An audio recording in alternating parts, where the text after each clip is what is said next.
द्वैत भाषेने करावे लागतात, कारण अद्वैत भाषेने प्रश्न करता येत नाही व त्याचे उत्तरही देता येत नाही. तर असं जे अद्वैत आहे, अद्वैत हे अतिशय दुर्मिळ आहे आणि आनंददायक आहे, आनंददायक आहे. आणि त्याच अद्वैताला म्हणायचं ब्रह्मस्थिती. आणि ही ब्रह्मस्थिती प्राप्त होणं म्हणजे जो अतिशय गरीब मनुष्य आहे ना, अति जो गरीब आहे, त्या अति गरीब माणसानं धनाढ्य होणं, श्रीमंत होणं, कोट्याधीश होणं. अद्वैत म्हणजे काय? द्वैत आणि अद्वैत. द्वैत म्हणजे अत्यंत गरीब आणि अद्वैत म्हणजे अतिशय धनाढ्य श्रीमंत असा मनुष्य. द्वैत आणि अद्वैत. मग जिथं भगवंताची आता सगळं कसं आहे, कोणी ना कोणी कोणाच्या कृपेवर आपण जगत असतो, बरोबर आहे का नाही? आणि एक भगवंताची कृपा जर झाली ना, तर सगळं जग काय होतं, त्याला सगळं जग त्याच्यावर कृपा करतं. एका भगवंताची कृपा जर झाली तर सगळं जग, जसं राजाची कृपा ज्याच्यावर झाली ना, सगळे त्याच्या मागे धावतात. आणि ज्याच्यावर राजाची कृपा नाही त्याला कोणी विचारित नाही. मग आपल्याला काय करायचं आहे, अशा प्रकारचं ह्या अद्वैताचं अतिशय जो दुःखी असतो त्याला म्हणायचं द्वैत. अतिशय दुःखी मनुष्य आणि जो अतिशय सुखाला प्राप्त झालेला आहे तर त्याला म्हणायचं तर तो अद्वैत अशा प्रकारचा. आणि म्हणून ह्याची प्राप्ती होणं, पण हा जो विचार आहे ना, आपण ह्या कालगतीत आपण सापडलो आहोत. या मार्गाला अद्वैत मला सांगतो, ह्या ज्ञानाच्या मार्गाला कोणी प्रवृत्त होत नाही. एक तर परमार्थालाच प्रवृत्त होत नाही, एक तर परमार्थ माणसाला आवडतच नाही, परमार्थ करावाच आवडत नाही. त्याला संसारातून त्याची बुद्धी बाहेर निघत नाही.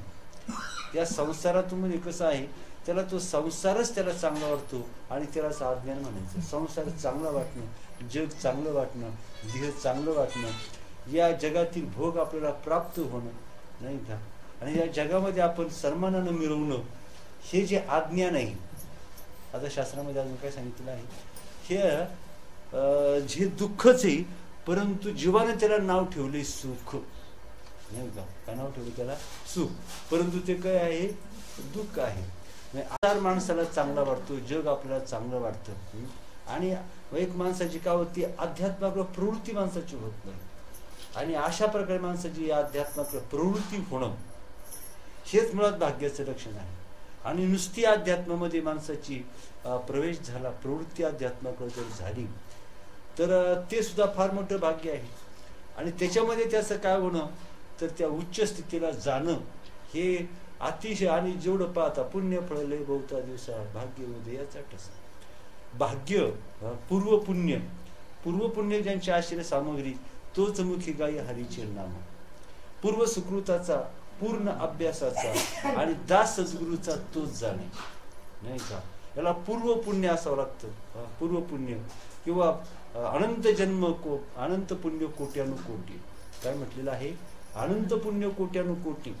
असं अनंत पुण्य जेव्हा कोट्यानुकोटी, जेव्हा अनंत पुण्य कोट्यानुकोटी कशाला म्हटलेलं आहे. आणि हे भगवंताचं नाम ही साधी गोष्ट नाही. आपण काय करू, ज्या परमात्म्याचं आपण नाम घेतो तो परमात्मा, त्याची किंमत कळली पाहिजे माणसाला. माणूस लाखो रुपये मोजतो, एखाद्या वस्तूसाठी लाखो रुपये मोजतो. का मोजतो? त्या वस्तूची त्याला किंमत कळलेली असते. 10 रुपयाकरता माणूस काय कोट्यवधी रुपये कोणी मोजायला मोकळा नाही. इतकं मूर्ख आहे जगामध्ये कोणी नाही, आहे का? असा कोण मूर्ख आहे? फुटकळ कामासाठी, एखाद्या फुटक्या मडक्यासाठी लाखो रुपये कोण मोजायला मोकळा आहे का? असा कोणी मूर्ख? म्हणजे त्या वस्तूची आपल्याला किंमत कळते, वस्तूचं महत्व कळतं. आणि म्हणून आपण काय करतो, तर तेवढी किंमत मोजतो.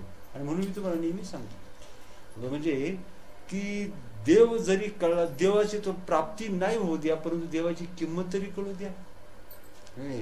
देवाची किंमत कळली आणि देवाची किंमत तुम्ही कळून घ्या, नाही का? आणि दुसरी गोष्ट, या नरदेवाचं महात्म्य. ज्याला नरदेवाचं हाय काय नाही काय, नाही का?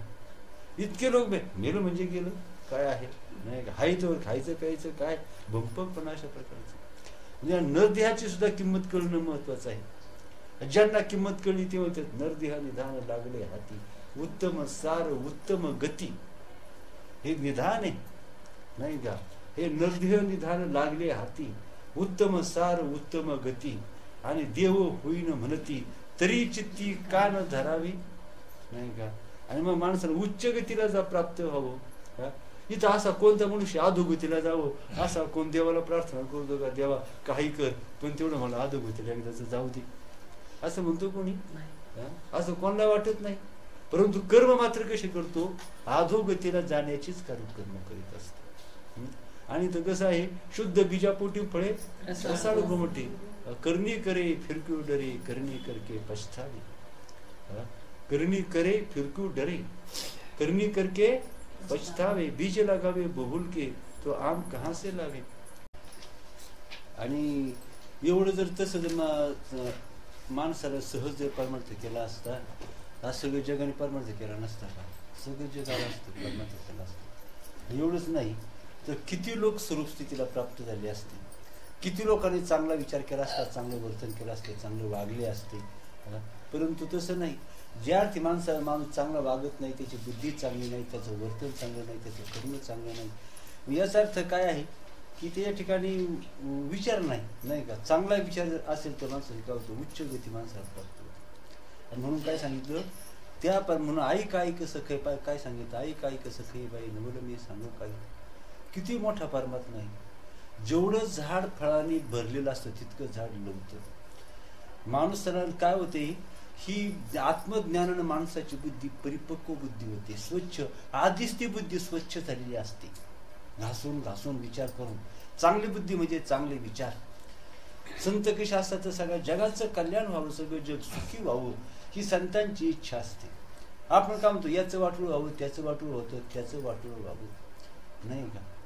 तर एक काय झालं होतं पहा, तर एक महाराजांचा राजाचा दौरा निघाला होता, महामार्गावरून राजाचा दौरा निघाला होता. तर राजाचा दौरा आला म्हटल्यानंतर तर त्या सेवक सांगायला गेला, एक गोसावी बसला होता त्या रस्त्यावर, म्हणजे एक साधू चिंतनकरीत आपला त्या रस्त्यावर बसला होता. तर तो साधू त्या शिपाई आला तिथून, म्हणलं ए जोगड्या उठ इथून, कळत नाही का इथं राजेसाहेबांचा इथं दौरा आलेला आहे, राजेसाहेबांची स्वारी आली होती, निघली. जोगड्या उठ म्हणला, कळत नाही का तुला? तर तू म्हणला जोगड्या, तू काय म्हणला? तभी तो. काय म्हटले ते? तभी तो निघून गेला. अहो पण जागचा हल्ला नाही. मग प्रधानजीनं सांगितलं, नाही का, काय सांगितलं की आता तो उठत नाही. मग आता प्रधानजी पुढे आला आणि त्यांनी सांगितलं, हे साधू महाराज राजेसाहेबांचा दौरा जात आहे, म्हणजे आपण कृपा करू इथून उठा. आणि बाजूला बसला. साधू म्हटलं तरी तो. काय म्हटला? बोलला काहीच नाही. तरी तो, तरी सुद्धा तो साधू जागचा उठला नाही आणि त्यामुळे राजाला पुढे जाता आलं नाही. शेवटी राजा स्वतः आला. राजानं स्वतः त्या साधूचं दर्शन घेतलं आणि काय केलं, तिथली एक पालखी मागवली. साधूचं दर्शन घेतलं आणि म्हटलं, साधू साहेब कृपा करून काही दर्शन घेतलं, लोटांगून घातलं, दर्शन घेतलं, कृपा करू आपण पालखीत बसा आणि तुम्हाला कुठे इच्छा असेल तिथं तुम्हाला पोहोचवण्यात येईल. राजा म्हणला तभी तो. साधू काय म्हणला? तभी तो. आता प्रधानजीला हे कळलं नाही. प्रधानजीने विचारलं त्या शिपायाला, साधू काय म्हटलं? तो म्हणला तो उठला नाही, उलट म्हणला तो तभी तो म्हटलं. प्रधानजी म्हटलं मला पण तभी तोच म्हटलं. आणि म्हटलं आता राजाला सुद्धा तभी तोच म्हटलं. हे काय भानगडी तभी तो, नाही का? आणि म्हणून काय गेला तर प्रधानजी त्या साधूकडे गेला, म्हटला माझी विनंती की आपण उठले तर नाही, पण म्हणला की तभी तो आपण म्हटलं, याची काय भानगडी, आम्हाला याचा अर्थ कळला नाही, नाही का? मग साधूनं सांगितलं, तो जो पहिला जो माणूस आला होता त्याचं वागणं उर्मट होतं, याचं बोलणं उर्मट होतं, अगदी वांड वागणं होतं, वांड बोलणं होतं. आणि म्हणूनच त्याला काय केला, तभी तो, म्हणूनच तो शिपाई झाला, नाही का? कर्म वाईट, विचार वाईट, बुद्धी वाईट, आणि म्हणून तभी तो शिपाई काय झाला, तभी तो. नंतर प्रधानजी आला. प्रधानजीने विनंती केली, प्रार्थना केली, नाही का, हे केलं. आणि म्हणून त्याचे विचार चांगले उच्च विचार होते, परंतु अजून जरा खालची स्थिती होती. आणि म्हणून तो काय म्हटला, त्याच्या शिपायापेक्षा चांगले, परंतु काय केलं, नुसतं मला विनंती केली, फक्त विनंती केली, नाही का? आणि म्हटला तभी तो, म्हणूनच तू प्रधानजी आहे.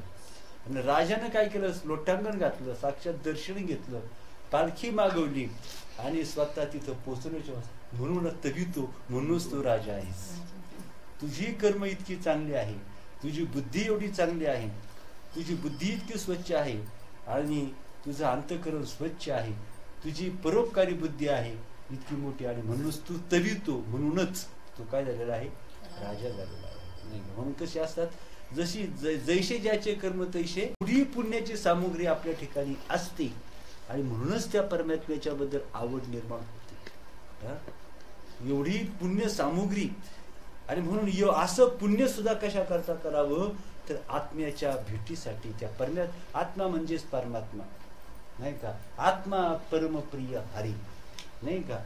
आत्माच काय आहे, तो परमप्रिय हरी आहे, आणि त्याच्या प्राप्तीसाठी, त्याच्या प्रसन्नतेसाठीच माणसाने अशी कर्म करावी, आत्म्याच्या प्रसन्नतेसाठी कर्म करावी, नाही का. कारण तोच कसा आहे, आणि तोच तुम्ही आहात.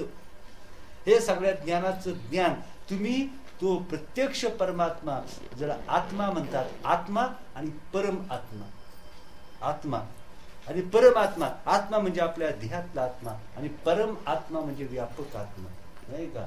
असा तो परमात्मा ज्याला, तो श्री हरी आहे.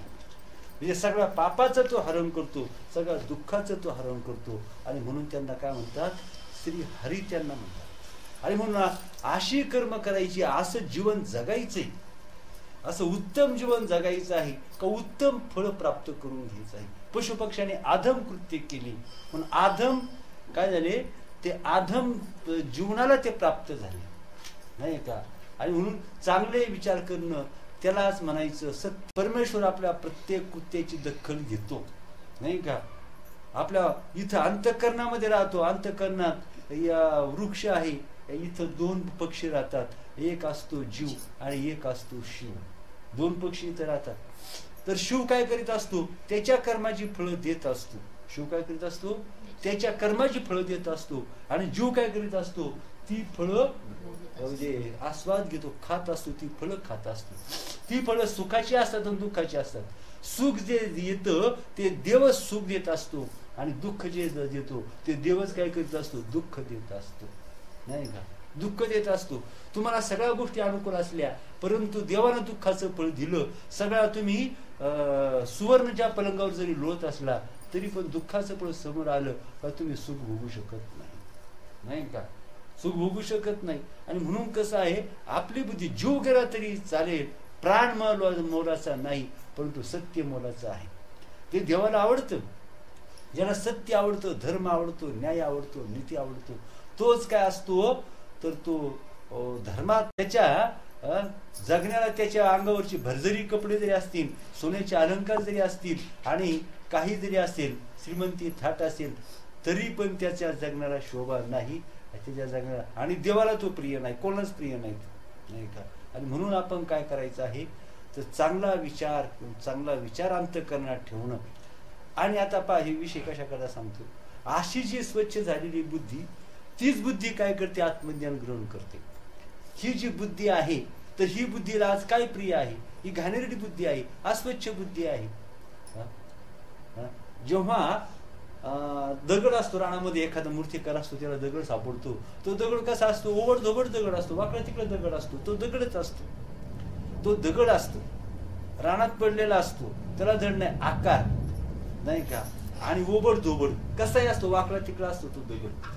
पण मूर्तिकार काय करतो, अगोदर त्याची आखणी करतो, त्याचं माप तयार करतो, आणि मग त्याच्यावर हळूहळू हळूहळू उत्तम अशा प्रकारची त्याची मूर्ती तयार करतो, नाही का. मग सुंदर नाक, सुंदर डोळे, हात पाय, किंवा असं शंखचक्र गदा पद्म असा मुकुट, असा पितांबर धारण केलेला, अशी सुंदर मूर्ती तो त्याच्यातून प्रगट करतो, त्याच्यामधून दगडातून, नाही करत का.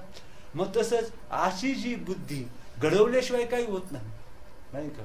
आणि म्हणून अशी जी बुद्धी असते ना, तर ती जी बुद्धीला संसार प्रिय आहे, देह प्रिय आहे, स्वार्थ प्रिय आहे, अहंकार प्रिय आहे, मी आणि माझं जिच्यामध्ये बळकट भरले, जिच्यामध्ये विषय, वासना, काम, क्रोध, लोभ खचून भरलेला आहे, अशी आपली बुद्धी आहे.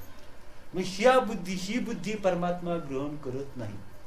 ही बुद्धी उच्च स्थितीला जाऊ शकत नाही. जाऊ शकते अशी बुद्धी. मग जी बुद्धी कशी आहे, तर म्हणून ज्या बुद्धीनं परमात्माचा काय करते, ती परमात्मा ग्रहण करते, आणि ती बुद्धी अतिशय उच्च बुद्धी असते, स्वच्छ बुद्धी असते, अतिशय उच्च किमतीची वस्तू अशी श्रेष्ठ अशा प्रकारची बुद्धी असते, जी ती बुद्धीच परमात्मा स्वरूप होते. काय होते ती बुद्धी? स्वतःच परमात्मा स्वरूप होते अशी बुद्धी. आणि म्हणूनच आपल्याला म्हणून इथं काय करायचं आहे, अंतकर परमात्मा नकशकांत तुमच्या देहामध्ये भरलेला आहे. तो परमात्मा नकशकांत भरलेला आहे, त्याच्या प्राप्तीचा प्रश्न नाही. मग इथं करायचं काय आहे? मग सांगितलं मूर्तीचं, मूर्ती दगडामध्ये होतीच होती, बाहेरून आणली नाही. मूर्तिकाराने तिला नाक बसवलं नाही, डोळे बसवलं नाही, काही बसवलं नाही. फक्त काय केलं, नको तो भाग टापरून काढला. नको तो जो भाग होता तो टापरून काढला आणि हाय त्याचीच मूर्ती तयार केली. बरोबर आहे का नाही? मग आपल्याला सुद्धा काय, जे नको ते काढून टाकायचे नाही का, जे नको, जे चांगलं नाही ते आपल्याला काय करायचंय, काढून टाकायचे. आणि जीवन पुन्हा पुन्हा नाही, आयुष्य पुन्हा पुन्हा नाही, असं ज्ञान प्रिय असं उत्तम जीवन, ज्याने उत्तम कर्म केलेले आहेत, उच्च स्थितीला पोहोचलेलं आहे, आत्मज्ञान संपादन केलेलं आहे. लोक काय करतात, पुण्य करतात आणि स्वर्गाला जातात. ज्ञानी पुण्य अशी पुण्य करतो, स्वर्गाला जाण्याची ज्ञानी पुण्य करत नाही. बरं का? ज्ञानीची पुण्य कशी असतात, स्वर्गाला जाण्याची पुण्य नसतात, ती स्वर्गाला जाण्याची पुण्य भोगाची पुण्य असतात. तिथं स्वार्थ दडलेला असतो. आणि म्हणून त्याची जीवदा, तो स्वर्गाला जातो पण त्याची जीवदाशा संपत नाही, भोगेच्या संपत नाही त्याची. संपते का? एकदा प्रभू रामचंद्र आणि लक्ष्मण बसले होते, दोघ जण बसले होते. तर सहज लक्ष्मणाने पाहिलं, तर श्रीरामांनी पाहिलं, श्रीराम हसले. लक्ष्मण विचारलं, का हो, काय झालं, तुम्ही काय हसले? म्हणजे काय नाही म्हटले, मोठी माणसं हसतात तेव्हा त्याला काय कारण नसतं, आपल्यासारखे कधी हे करतो नाही का. त्याला हसण्याला काही अर्थ, आपल्या हसण्याला काही कारण नसते नाही का, आपल्या हसण्याला काही कारण नसतं. पण मोठी माणसं, मग त्याला विचारलं काय तरी, त्याला कारण काय? म्हटले, हा मुंगळा पाहिला का, एक मुंगळा खाली आणि एक मुंगळा त्याच्यावर बसला चालला. मग त्यात काही विषय, त्यात एवढं हसण्यासारखं काय? तुमच्यासारख्या एवढ्या मोठ्या महात्म्यांनी, प्रभूंनी, साक्षात भगवंतानं असं त्या मुंगळ्याला पाहून हसावं? म्हटलं, अरे मी नुसतं मुंगळ्याला पाहून हसलो नाही, तर खालचा जो मुंगळा होता नाही का, वरचा जो मुंगळा, हा मागच्या जन्मामध्ये स्वर्गातला इंद्र होता, देवांचा देव होता, साक्षात देवांचा राजा होता इंद्र. आणि तिथं तो ऐरावतारी फिरत होता, आणि तिथं त्याला ऐरावत फिरायची सवय झालेली. आता इथं कुठं ऐरावत आणायचा, म्हणून दुसऱ्या मंगळीच्या पाठीवर बसलं चाललंय नाही. कसं म्हणजे कर्म कसं असतं पहा. म्हणून जे म्हणून ज्ञानी असा असतो ना, त्याचे विचार इतके उंच विचार असतात. म्हणून प्राण गेला तरी चालेल, प्रयत्न करायचा, आपल्या बुद्धीला धार आली पाहिजे. आणि चांगली बुद्धी काय करते, ही चांगली बुद्धी उत्तमातलं उत्तम फळ भोगते, उत्तमातलं उत्तम फळ भोगते, उत्तमातल्या उत्तम फळाची ती प्राप्ती करते, आणि उत्तमातली उत्तम अशी उच्च स्थिती तीच बुद्धी प्राप्त करते. परंतु ती बुद्धी घडवलेली असते. स्वार्थ बुद्धी नरकाला जाते, अधोगतीला जाते. स्वार्थ बुद्धी, दुष्ट बुद्धी अधोगतीला जाते, आणि ती अशी अतिशय वाईट कर्माची फळं ती भोगतात, दुःख भोगत असते. आपण पाहतो वाघ सिंह लचके तोडतात, हरणाच्या मागे लागतात, हरिण जीव घेऊन पळतो नाही.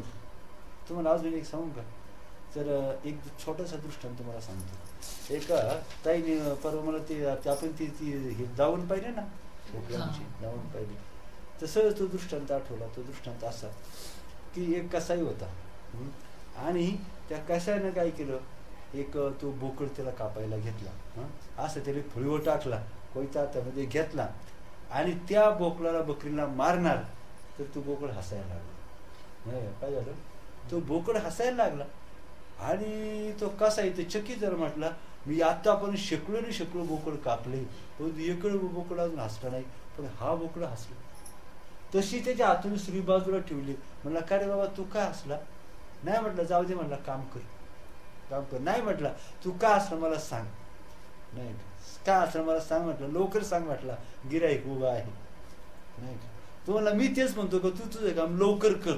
म्हणजे माझं काय होईल, माझे काम लवकर होणार आहे. तू तुझं काम, तू बोकड म्हणतो तुझं काम तू लवकर कर, तू तुझं काम लवकर केले की माझं काम लवकर होणार आहे. कोण म्हणतो? तू